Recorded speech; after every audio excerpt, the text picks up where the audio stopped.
متابعي قناتكم أخبار البلاد من حسان إلى تلمسان، مرحبا بكم في القناة الثانية الناطقة بالعربية. الجزائر بعيون الجيران. واشنطن تكذب الخارجية الجزائرية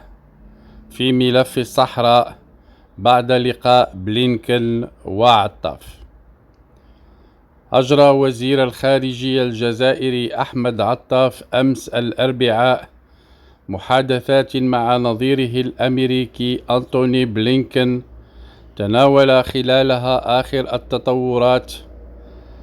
في الوضع في منطقة الساحل وفي أوكرانيا، إضافة إلى تأكيد دعمهما للعملية السياسية للأمم المتحدة في الصحراء، حسب ما أورده بلينكن في تغريدة له على موقع إكس تويتر سابقا. تغريدة المسؤول الأمريكي سبقها بيان للخارجية الجزائرية حاولت من خلاله تحوير الموقف الأمريكي، موردة أن الطرفين تناولا آخر تطورات قضية الصحراء الغربية، مجددين التعبير عن دعمهما جهود المبعوث الشخصي للأمين العام للأمم المتحدة الرامية لتمكين طرفي النزاع من الانخراط بجدية ودون شروط مسبقة في المسار السياسي الذي تقوده الأمم المتحدة، وهو الأمر الذي لم يرد في تغريدة رئيس الدبلوماسية الأمريكية. تعارض مضامين بيان الخارجية الجزائرية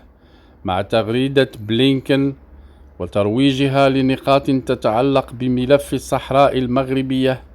لم يتم التطرق إليها خلال هذا اللقاء،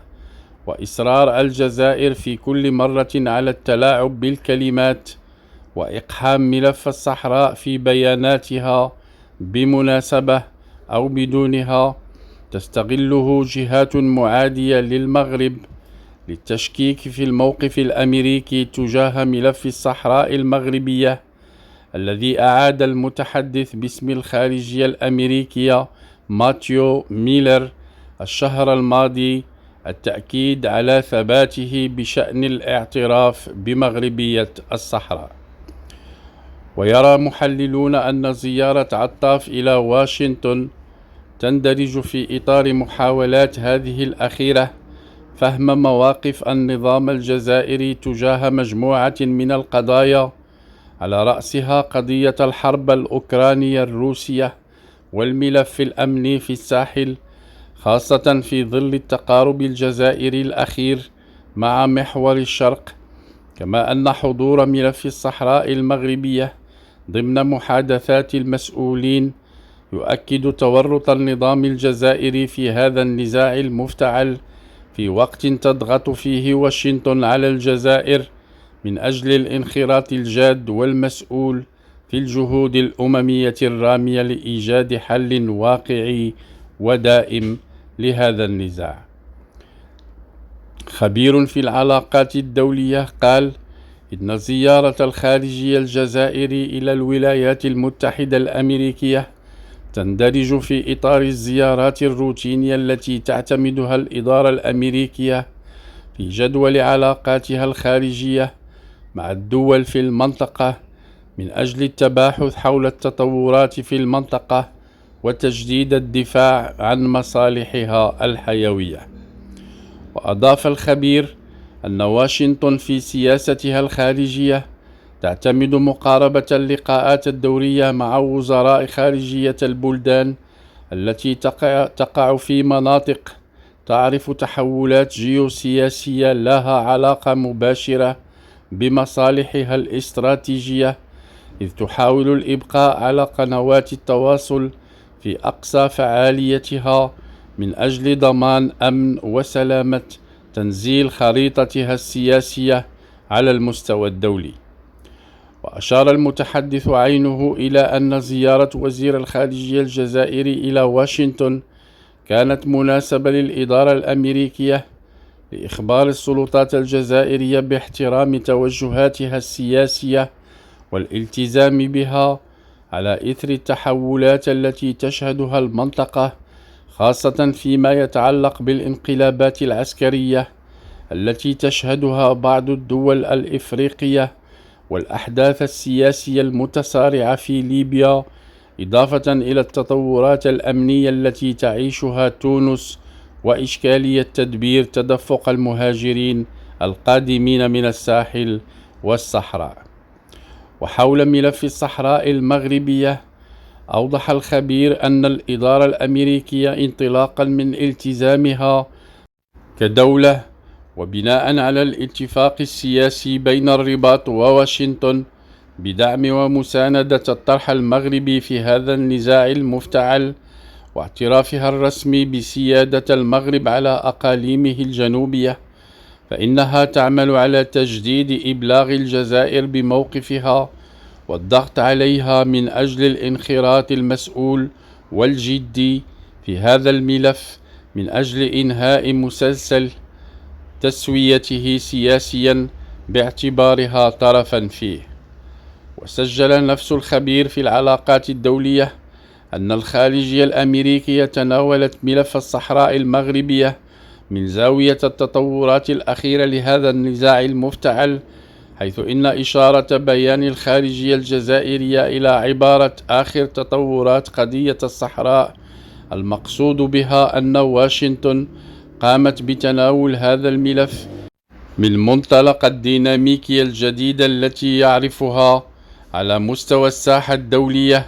والدعم المتزايد لمقترح الحكم الذاتي المغربي من طرف المنتظم الدولي. الولايات المتحدة الأمريكية لها موقف دولة تجاه هذا النزاع المفتعل،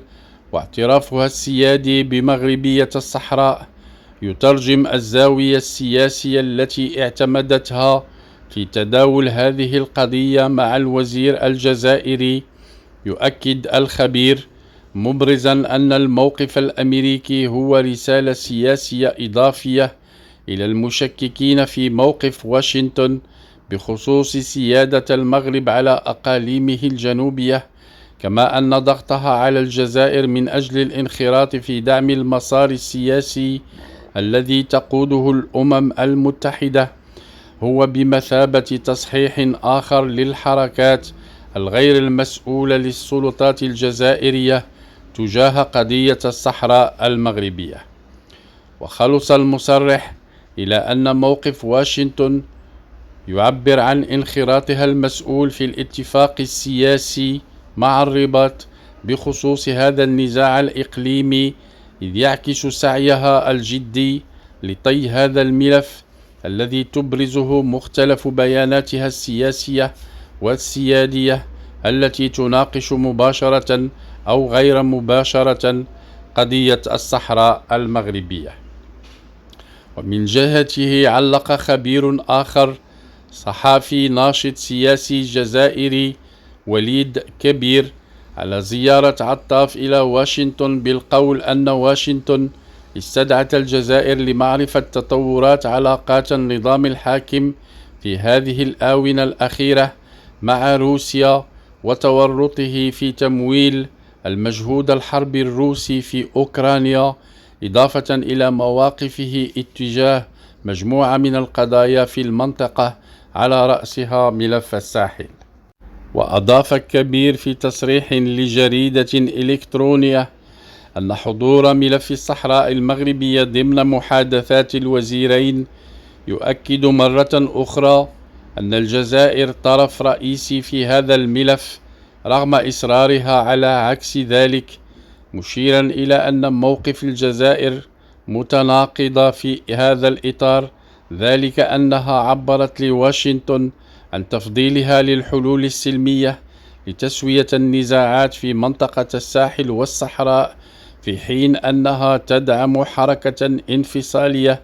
وتسوق إعلاميا لما تسميه هجمات عسكرية تستهدف المغرب. وخلص الصحافي والسياسي الجزائري وليد كبير عينه إلى أن حديث النظام الجزائري عن دعمه لجهود المبعوث الشخصي للأمين العام للأمم المتحدة إلى الصحراء يتناقض هو الآخر مع المواقف الرسمية الجزائرية الرافضة لقرارات مجلس الأمن الدولي التي تدعو جميع الأطراف إلى العودة إلى آلية الموائد المستديرة والتحلي بالواقعية لإيجاد حل لهذا النزاع.